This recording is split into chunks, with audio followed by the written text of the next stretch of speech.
سیدنا ابو بکر صدیق رضی اللہ تعالی عنہ، جو اللہ کے رسول کے درینہ ساتھی اور صحابی تھے، پیشے کے اعتبار سے تاجر تھے۔ جب اللہ کے رسول کا وصال ہوا تو مسلمانوں نے آپ کو بالاتفاق خلیفہ مقرر کیا۔ ایک دن تجارت کے غرض سے بازار جا رہے تھے، راستے میں عمر بن خطاب سے ملاقات ہوئی۔ عرض کرنے لگے، امیر المؤمنین کہاں کا ارادہ ہے؟ فرمانے لگے، بازار جا رہا ہوں تاکہ کچھ تجارت کر سکوں۔ عمر بن خطاب نے کہا، امیر المؤمنین، اگر آپ تجارت کرنے لگ جائیں تو خلافت کے کام کا کیا ہوگا؟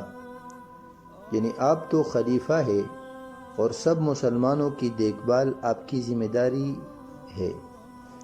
عرض کرنے لگے، اگر تجارت نہ کروں تو اہل و عیال کو کہاں سے کھلاؤں گا؟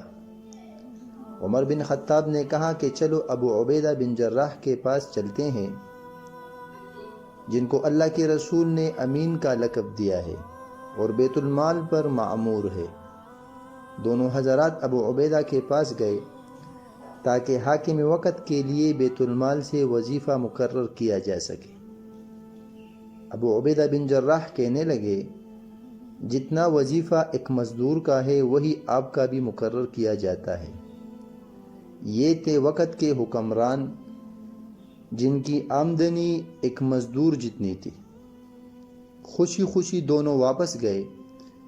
ایک دن بیوی نے آپ کے سامنے میٹھی چیز کھانے کے لیے رکھ دی۔ عرض کرنے لگے، میرا وظیفہ اتنا نہیں کہ اس میں یہ چیز بھی مہیا ہو۔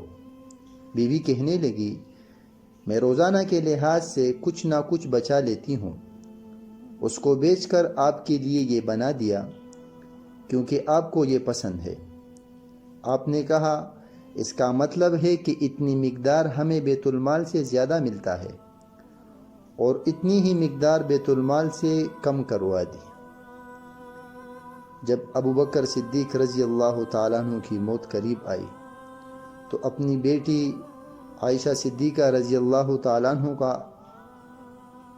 وصیت کی کہ میری ضرورتوں میں سے جو چیزیں بیت المال کی ہے وہ میرے بعد آنے والے خلیفہ کے حوالے کر دی جائے۔